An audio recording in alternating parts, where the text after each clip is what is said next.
bien, salut à tous, ici Adrien D. Aujourd'hui nous sommes le lundi 2 septembre 2019. J'enregistre cette vidéo une petite journée en avance et elle sera publiée donc ce lundi sur le coup de 11 h, je pense. Je vais planifier ça pour 11 h. Et dans cette vidéo on va parler de quoi? D'une distribution Linux dont vous voyez le nom dans le descriptif qui s'appelle Endeavour OS. Je ne sais pas si ça se prononce comme ça, mais j'ai envie de le prononcer comme ça, Endeavour OS. Donc, Endeavour OS, c'est quoi? C'est une distribution rolling release qui est basée sur Arch Linux. C'est un projet qui veut être le successeur de Antergos. Donc, si vous ne le savez pas, Antergos semble avoir disparu comme distribution Linux. Le projet semble être abandonné. Et du coup, ce projet Endeavour OS, eh bien, il a envie de faire la suite de Antergos Linux. Le but de cette distribution, c'est d'avoir une installation facile, d'avoir un environnement de bureau préconfiguré et d'avoir une base Arch Linux. Ça utilise XFCE par défaut et il n'y a qu'une seule image ISO avec XFCE par défaut. Donc si vous n'aimez pas XFCE, ce n'est pas pour vous. Et l'outil d'installation graphique s'appelle Calamares. Donc le site officiel, je vais quand même le montrer ici. Donc il ressemble à ceci. Pour télécharger Endeavour OS, donc j'ai galéré, hein, mais c'est dans Download. Puis ici, donc vous avez les informations sur ce qu'est Endeavour OS. Donc avec Calamares en outil d'installation, des composants récents, plus les pilotes non libres Broadcom, pour les cartes Wi-Fi Broadcom. Et puis ici, voilà, donc pour télécharger, en fait, vous allez sur GitHub. Ça me semblait vraiment très, très étrange d'aller télécharger une ISO sur GitHub, mais ils ont fait ça.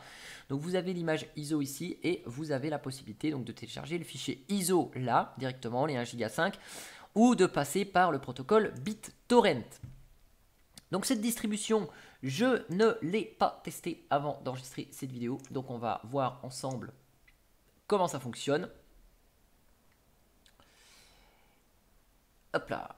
Donc on va démarrer sur le live CD et on va faire ensemble l'installation. Je vous accélère l'installation comme d'habitude et puis on va après parcourir rapidos la distribution, voir ce qu'il y a dedans, ce qui est bien, ce qui est pas bien. Bon, faut pas oublier que c'est une base Arch Linux. Ça semble selon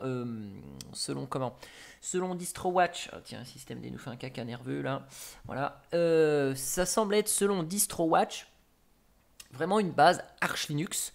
Du coup, eh bien, c'est réservé à un public avancé, hein, en tout cas pas débutant. Alors, moi qui suis un débutant dans Arch Linux, je connais que la commande pacman-S pour installer des logiciels. Je pense que, et pacman SYYQ, avec ça, je devrais pouvoir me débrouiller pour au moins faire l'installation de 1 ou 2 paquets et la mise à jour du système si besoin. Je n'ai par contre strictement aucune idée de comment on désinstalle un logiciel en graphique, donc j'espère juste qu'on aura les outils qui vont bien. Sinon j'essaierai d'installer comme je peux et je vais essayer de me débrouiller. Alors, hop, on va taper ici display. Je vais mettre ça en plus gros pour vous montrer l'installation. Donc, tac, apply, close. Au démarrage, on a un petit utilitaire ici, install, donc, qui nous permet de lire des informations offline, voilà, donc pré-info. Bon, un petit laïus en anglais. On a des infos sur le site internet, donc on a un lien pour aller directement sur internet. Ok. Et aller voir des infos ici. Et puis on a un petit onglet Endeavour partition install. Et donc là, on a la possibilité de créer des partitions avec Gparted, j'imagine. Donc je vais fermer ça. Voilà, on a la possibilité de créer avec Gparted des partitions où on peut installer directement sur le disque. Donc c'est chose que je vais faire. Hop, je vais réduire ça. Et donc là, on a notre ami Calamares qui est en action. Donc on va faire l'install vite fait. Europe, Paris. La langue et les dates sont bonnes. Ici, français, France. Ok. Là, je vais effacer le disque. Hein, je vais faire l'install par défaut. Par défaut, il prend tout le disque. Voilà, il prend tout. On a la possibilité de mettre aucun swap par défaut. Swap sans hibernation. Donc là, il me fait 4 Go de swap. Pour 4 Go de swap pour 3 Go pour 3 Go de RAM. Donc je sais pas comment il calcule, ici vous voyez j'ai 3 Go de RAM dans la machine virtuelle. Donc je sais pas comment il calcule le swap. Et avec hibernation, eh bien il met un peu plus. Voilà, il prévoit 6,4 Go. Donc je vais pas mettre de swap. Suivant, je vais mettre mon nom. Je mets un mot de passe. Je vais mettre un mot de passe différent pour l'utilisateur root. Comme ça, si jamais j'ai des fenêtres qui demandent des identifications, ben, je vais voir tout de suite si il me demande le mot de passe root ou le mot de passe utilisateur. Et je fais installer. Je vous accélère la partie d'installation et je vous donne rendez-vous d'ici quelques secondes pour vous pour procéder bien, à la suite, c'est-à-dire la découverte de la distribution en pratique. A tout de suite.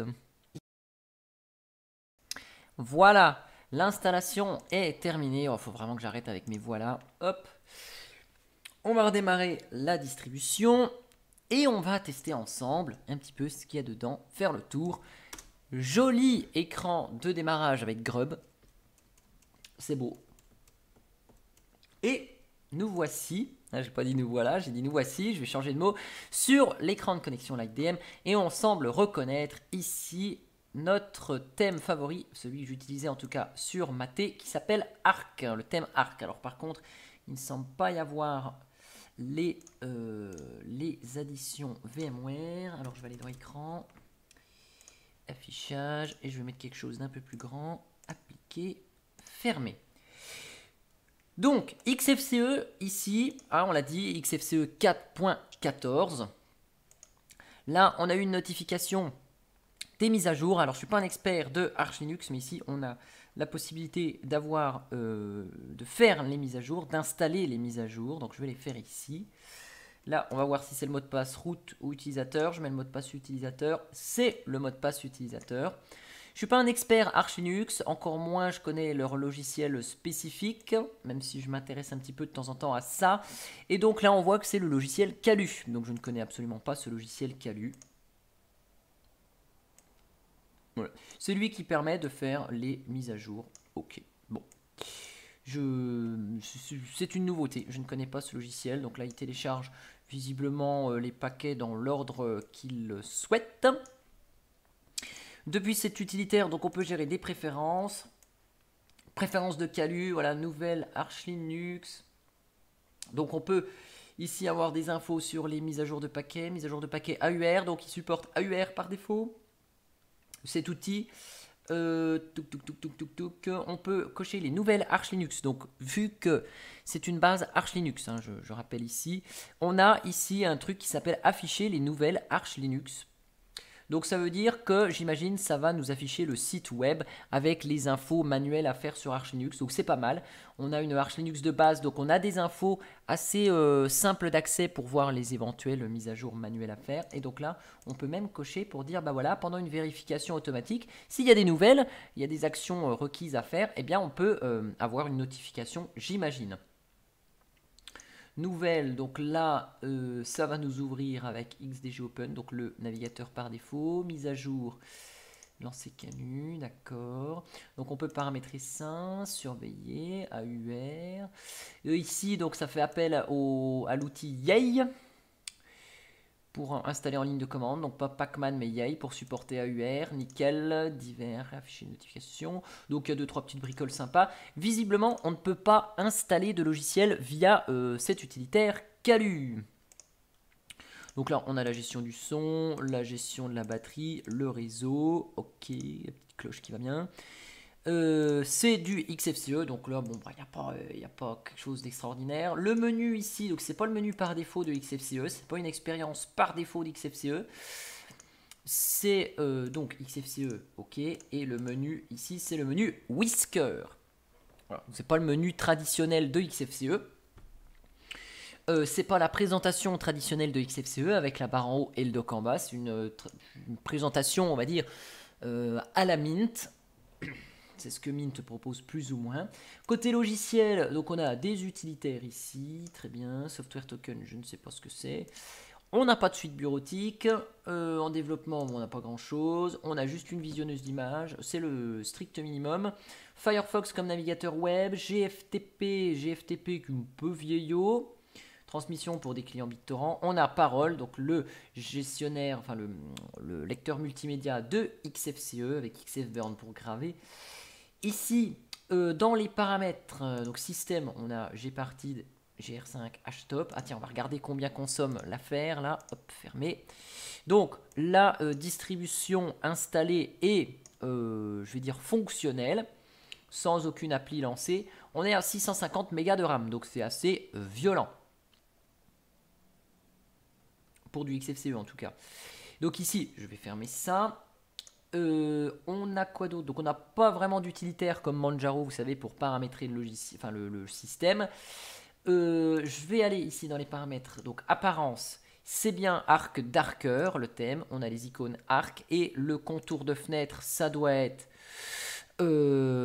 Arc également. Alors le contour de fenêtre chez XFCE, c'est dans un autre endroit. C'est pas au même endroit évidemment. Alors il faut retrouver ça. Gestionnaire de fenêtre. Oui, ici Arc Darker. Côté traduction, hop là, donc le terminal, c'est pas compliqué, il n'y a pas de barre de menu, mais le terminal et les outils XFCE sont traduits. Le gestionnaire de fichiers qui est Tunar est traduit. Ok, est-ce que la gestion du réseau fonctionne? Bon, j'ai rien sur mon réseau. Ça semble pas très bien fonctionner là, Samba. Bon, c'est pas très grave. On voit quand même qu'on a vraiment le minimum. Donc, si on veut installer et désinstaller des logiciels, on n'a rien du tout. Donc, c'est-à-dire qu'on a par défaut une distribution facile à installer. On a un outil graphique pour mettre à jour, mais on n'a rien pour installer des logiciels en graphique. Donc, on pourrait dire que cette distribution, c'est un peu la Calculate Linux d'Arch Linux, puisque on a quoi? On a uniquement un outil graphique pour faire des mises à jour et pour installer la distribution. Donc, on va installer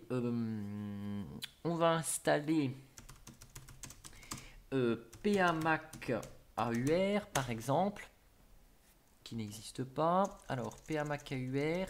Ah oui, il faut installer avec l'outil Yay-S. Donc, c'est facile, hein. Yay, c'est comme PAMac, c'est le même option. PAMac AUR. Donc, on va installer ici. Ah, on n'a pas le droit d'installer des logiciels en tant que root. Bon, c'est pas terrible. Hop.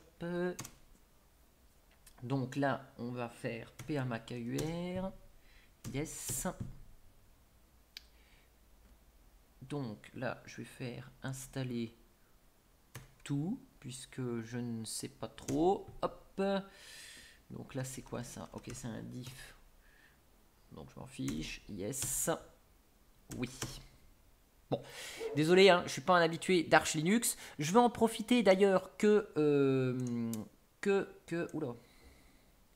Je vais en profiter qu'on ait affaire à... Hop, voilà. Je vais faire comme ça. Oh là.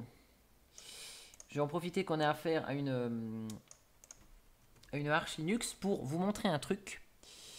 Comme faisait notre ami Frédéric Béziès quand il faisait encore des vidéos sur YouTube. Il regardait sur une distribution de type Arch Linux si le dépôt, éventuellement les dépôts propres à la distribution, ils étaient écrits à la fin de la liste des dépôts Arch Linux pour savoir en fait si ils prennent pas le pas, hein, puisque sur Arch Linux, visiblement, la priorité des dépôts se fait dans l'ordre dans lequel ils sont écrits dans le pacman.conf. Il n'y a pas une histoire d'ordre de numéro de priorité comme sur Gentoo. Hein, c'est dans l'ordre du fichier pacman.conf, donc on va aller voir ça vite fait. Hop, tac, tac, tac, tac, tac, tac. Donc ici, on a le dépôt testing qui n'est pas actif, le dépôt core. Je vais faire comme ça. Ah oui. Oula. On fait des trucs bizarres XFCE là. Hop. Donc on a le dépôt core ici, extra, community, multilib, et on a un dépôt supplémentaire qui s'appelle Endeavour-OS, donc le nom de la distribution ici, et donc le dépôt tiers, il est à la fin, donc c'est une distribution qui passe le test Béziès avec succès sur ce point là.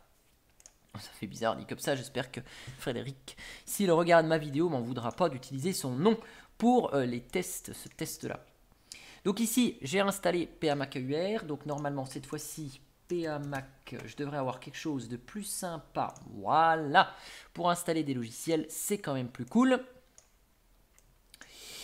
Donc ici, j'imagine que par défaut, il faut aller activer AUR en graphique, par exemple. Ouais. Donc là, ça marche bien. Ça marche bien. Hop. Ce qu'on va faire, donc on va regarder avant d'installer des logiciels, puisque vous voyez, on n'a pas d'outils bureautiques. Je vais juste virer GFTP en graphique parce que je ne sais pas comment on supprime en ligne de commande. Sachant que GFTP c'est un outil qui est vieux comme je sais pas quoi. Voilà, pas mis à jour depuis 2007. Donc on va virer ça. GFTP. Comme ça on va tester en plus l'installation et la désinstallation des logiciels avec un utilitaire qui est installé post-installation. Voilà. Donc on préférera File Zilla. Évidemment. Hop là, voilà. On va installer FileZilla juste pour avoir l'équivalent ici. Firefox, je vais regarder si on a un Firefox ESR ou non. En tout cas, on a un Firefox en anglais. On a l'environnement XFCE en français, mais pas Firefox. Donc c'est un vrai Firefox, hein, 68, c'est pas un Firefox ESR. Parfait. Donc là, on va installer Firefox-fr pour avoir la langue en français. Non, c'est pas comme ça qu'on fait. Firefox L10N FR. Non, non plus. Firefox i18N FR. Ok. Donc là, pour le fun, hein, on peut installer Clémentine par exemple. Pour avoir un lecteur de musique avec gestion de la bibliothèque musicale. On peut installer par exemple GNOME MPV. Vu que je suis passé sur GNOME MPV sur mon système, on va l'installer ici. Non, on ne peut pas l'installer. SMPlayer. On va partir sur SMPlayer alors. Hop. Ici. Pour le fun, on va installer LibreOffice Fresh, le tout récent, hein, FR. J'imagine que par dépendance, il devrait nous installer comme un grand LibreOffice normal. Je vais installer quand même à la main le LibreOffice Fresh. Non, on peut pas choisir les composants. Bon, je vais voir s'il va me sélectionner le LibreOffice Fresh d'office. Je vais prendre le Thunderbird, par exemple. i18NFR. Hop. Et là, je vais prendre le Thunderbird tout seul. Hop. Appliquer. Donc là, hop. Alors voyons voir si avec LibreOffice Fresh FR, il va direct nous chercher en dépendance LibreOffice Fresh. Donc ça c'est nickel. On va tester ça. Le temps que ça s'installe, je voulais vous montrer, voilà, c'était grisé tout à l'heure, afficher les nouvelles Arch Linux récentes. Donc sur Arch Linux, hein, on n'a pas le petit paquet magique comme Manjaro System, qui nous propose donc de faire des petites actions manuelles mais automatisées chez Manjaro. Donc là, on a l'accès directement aux nouvelles. Donc là, on sait que si on utilise par exemple Astil, si on a une mise à jour de ce logiciel-là, eh bien, il y a une intervention manuelle à faire. Donc c'est assez pratique puisque on a directement les nouvelles à portée de main. Et donc là, on a des informations ici, voilà, sur TensorFlow, LibBloom, on a des infos ici. Donc ça, c'est l'équivalent, pareil, hein, si vous faites une mise à jour de MariaDB, il y a des petites manips à faire. Donc c'est l'équivalent sur Gentoo, j'aime bien faire un parallèle mais avec notre SE Select News. Donc là, on a les infos et c'est assez sympa. Donc là, je vais attendre que les mises à jour soient terminées. Il nous a tout téléchargé.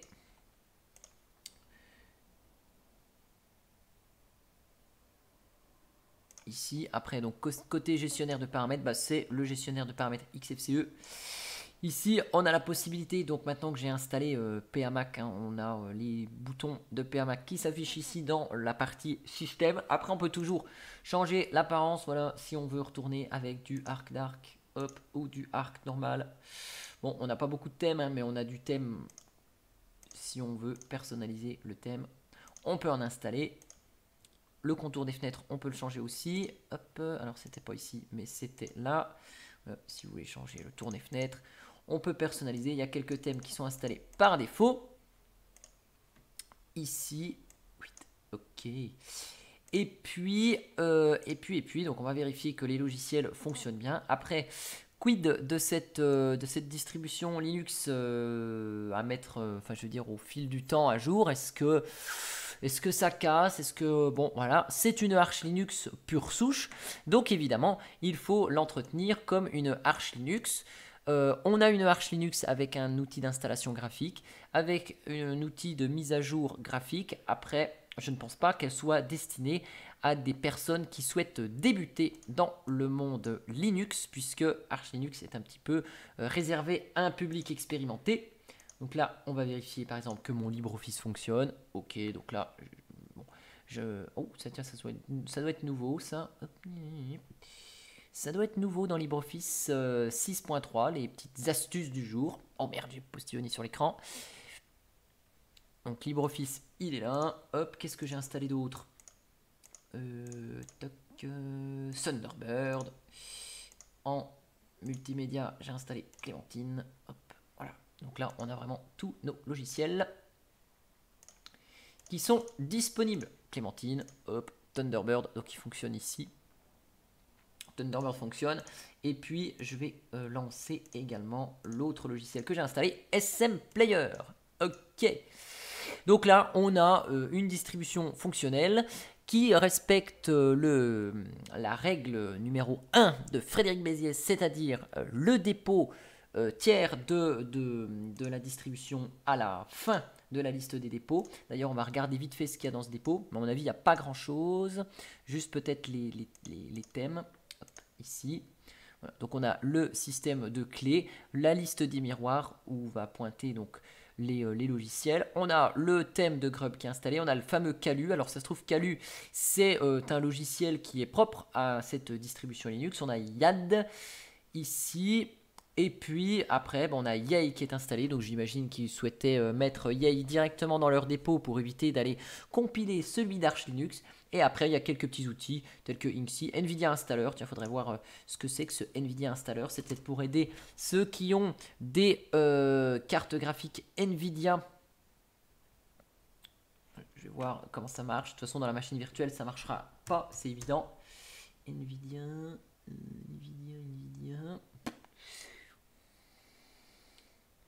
J'aurais été curieux de savoir comment ça fonctionne. Explicitement installé, fichier, NVIDIA Installer. Donc je vais lancer ça. Hop. NVIDIA Installer, on va voir à quoi ça fonctionne, cet outil. Sudo. Juste que vous voyez à peu près. Ah d'accord, ok, ça fonctionne pas parce que j'ai pas de carte NVIDIA dans la machine virtuelle. Donc si jamais vous avez une carte NVIDIA et que vous avez testé cette distribution, n'hésitez pas à mettre une petite capture d'écran dans les commentaires pour voir à quoi ressemble cet outil. Mais bon, voilà, c'est une Arch Linux, tout ce qu'il y a de plus classique, avec une installation facile à prendre en main. Avec l'environnement de bureau XFCE, bon voilà, elle vaut ce qu'elle vaut, elle n'a pas le mérite de ne pas fonctionner. Après, est-ce que ce genre de distribution ne va pas attirer du monde, je vais dire, novice dans le domaine Linux pour utiliser ce type de distribution? Bon, il faut prendre garde évidemment que derrière, sous le capot, nous avons une Arch Linux. En tout cas, ça faisait longtemps que je ne vous avais pas présenté une distribution Linux. J'espère que cette présentation vous aura plu. Si vous avez des informations à ajouter sur cette distribution, vous pouvez. Comme d'habitude, les commentaires sont ouverts et ils sont là pour ça. Et je vous remercie d'ailleurs, puisque à chaque fois que je publie des vidéos, vous êtes très nombreux à mettre des commentaires. C'est dire si vous êtes nombreux à me suivre aussi, et ça fait plaisir. Et moi, je vous donne rendez-vous pour une prochaine vidéo qui traitera peut-être d'un logiciel, peut-être d'une distribution Linux, peut-être il n'y aura rien entre le temps de cette vidéo et le C'est quoi qui dit. On verra bien, ce sera la surprise du chef en fonction de ma disponibilité et de ma motivation à trouver des idées pour faire des vidéos. Allez, ciao ciao!